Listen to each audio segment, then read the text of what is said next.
सत्संग से सोधी आवे, नहीं जीव 84 में जावे। सत्संग से सोधी आवे, नहीं जीव 84 में जावे।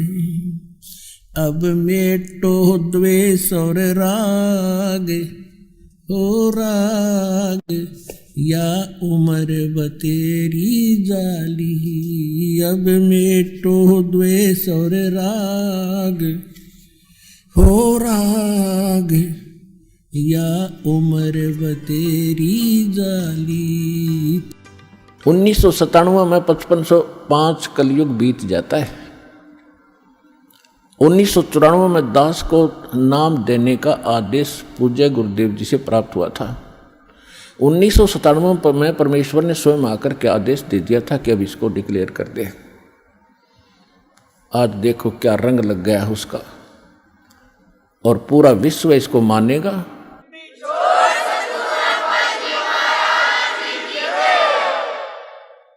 परमात्मा ने कहा था कि सोहम शब्द हम जग में लाए। सोम शब्द तो बहुत पहले से डिक्लेयर कर रखा है, भगवान ने शिव जी को दे रखा है। शंकर भगवान इसी का जाप करते हैं, इनके शिष्य हुए थे। सोहम शब्द हम जग में लाए, लेकिन ये किसी वेद शास्त्र में नहीं है। सोहम शब्द ना गीता में, ना वेद में, ना पुराणों में। पुराण तो इनकी बनाई हुई है ऋषियों की, ये अगर वेदों से मेल नहीं खाती कोई यूज नहीं उनका। वेद प्राचीन ग्रंथ हैं, उनमें कोई सोहम नाम नहीं मिलेगा आपको। और परमात्मा ने आकर डिक्लेयर किया है, और यही ऋग्वेद मंडल नंबर 9 सूक्त 95 के मंत्र 2 में स्पष्ट किया हुआ है कि वो परमात्मा अपनी वाणी के द्वारा बोल बोल के ज्ञान सुनाता है, सबको प्रेरित करता भक्ति के लिए। और वो भक्ति के गुप्त नामों का आविष्कार करके देता है। परमात्मा कहते सोहम शब्द हम जग में लाए, और सार शब्द हमने गुप्त छुपाए।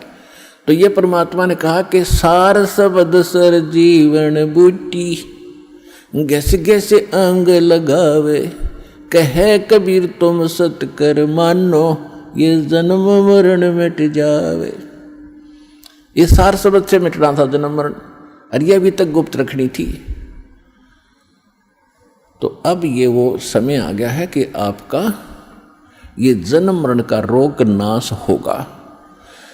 तो हमारा उद्देश्य है, यहाँ पर जो मूल सौदा हम बेचते हैं, हम जो देते हैं आपको, जो सौदा करते हैं आपसे कुछ नहीं लेते। आपसे केवल समर्पण होना ही हम मांगते हैं कि परमात्मा पर समर्पित हो जाओ। और इस भक्ति को जो मंत्र आपको दिए गए सारे, अब कहने का भाव ये है कि और जो दूसरे आपके संकट हैं, ये तो हम आपको वैसे निवारण करेंगे। जैसे रूंगा बोलते हैं, रूंगा रूंगे में देंगे, रूंगे में, वो सौदे में नहीं आता रूंगा, वो तो एक्स्ट्रा दिया जाता है। जैसे पुराने समय में, अब तो वो समाप्त हो गई सिस्टम। पहले गांव में इतनी दुकानें नहीं होती थी, बाहर के फेरी लगाने वाले आते थे। कोई टिंडे बेचा करता, कोई घिया, कोई तोरी, कोई आम, या कोई बेर बेचने वाले आते थे।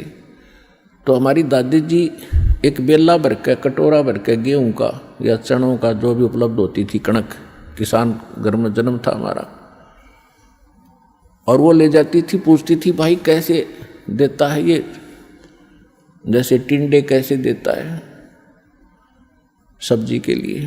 तो कहता था ताई गेहूँ के 2 बार देता हूँ। एक प्लेट में गेहूँ डाल दिए और 2 बार उसके इक्विवेलेंट उसके बराबर टिंडे तोल कर डाल दिए। सौदा हो गया, बराबर हो गया जो सौदा था। फिर हमारी दादी जी कहा करती रूंगा और दे भाई, वो एक टिंडा उठा कर और दे देता। तो वह कहती ना और दे, वो 1-2 और दे देता। यानी वो था रूंगा, वो सौदे में नहीं था, एक्स्ट्रा लाभ लिया हो। तो यहाँ जो आपके संकट, दुख, रोग किसी भी प्रकार के हैं, तो ये सौदे में नहीं हमारे में, ये तो रूंगे में देंगे आपको। ले ये भी ले ले, ये भी ले।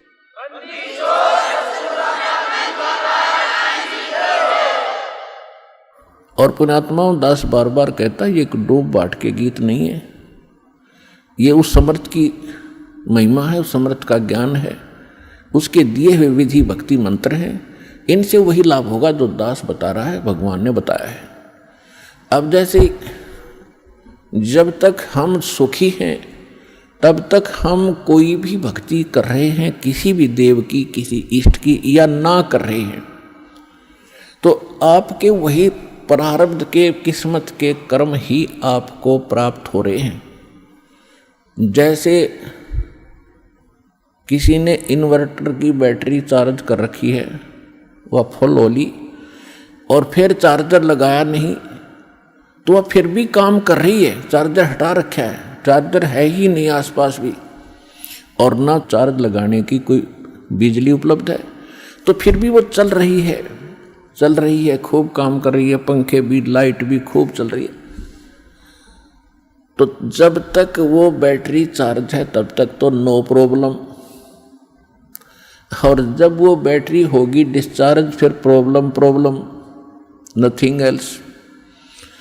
तो पूर्व जन्म के जिसके जितने संस्कार, पुण्य कर्मी, जितने उसने बैटरी चार्ज कर रखी है, कोई प्रधानमंत्री बना है, कोई राष्ट्रपति बना है किसी देश का,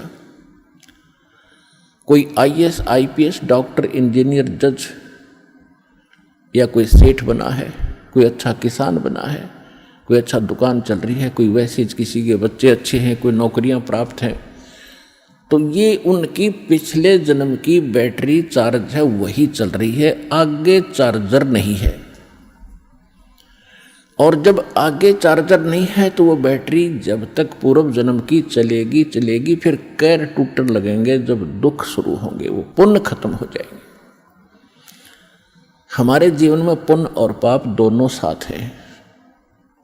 जब तक पुण्यों का दौर चलता है तो हम सोचते हैं हम बिल्कुल सुखी हैं, और ये भी सोचते हैं हम ऐसे ही निभाएगी, ऐसे ही चलेगी। और जब वो पुण्य समाप्त हो जाते हैं, वो बैटरी डिस्चार्ज हो जाती है, और फिर पाप का दौर शुरू होता है। फिर हम भटकने लगते हैं, क्योंकि जो पूजाएं आप कर रहे थे उनसे तो राहत मिली ही नहीं, उनके करते करते ये दुख और संकट आ गए आप पर। तो तब आपको उन पूजाओं में अविश्वास हो गया जो आप पहले कर रहे थे।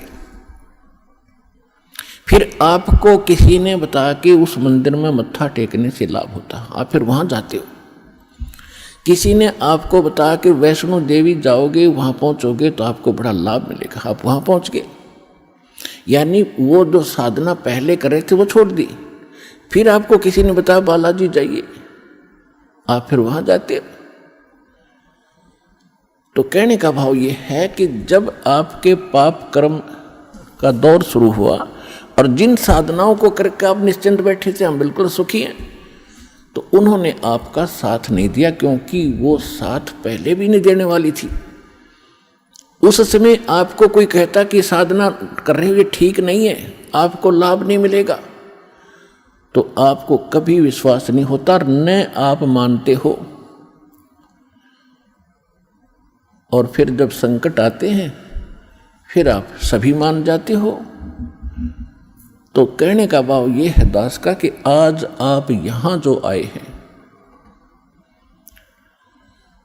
आपके पूर्व जन्म के संस्कार व बैटरी कति खत्म हो ली। अब हम देंगे चार्जर उस परम पिता की पावर के लगाने का, ये भक्ति विधि। और फिर आप उस चार्जर को लगाए रखना आखिरी सांस तक, कनेक्शन ना कटने देना, तो आप इस जीवन में सुखी रहोगे और सतलोक चले जाओगे। आपकी भक्ति बहुत बढ़ जाएगी, आपके संकट भी नाश होंगे।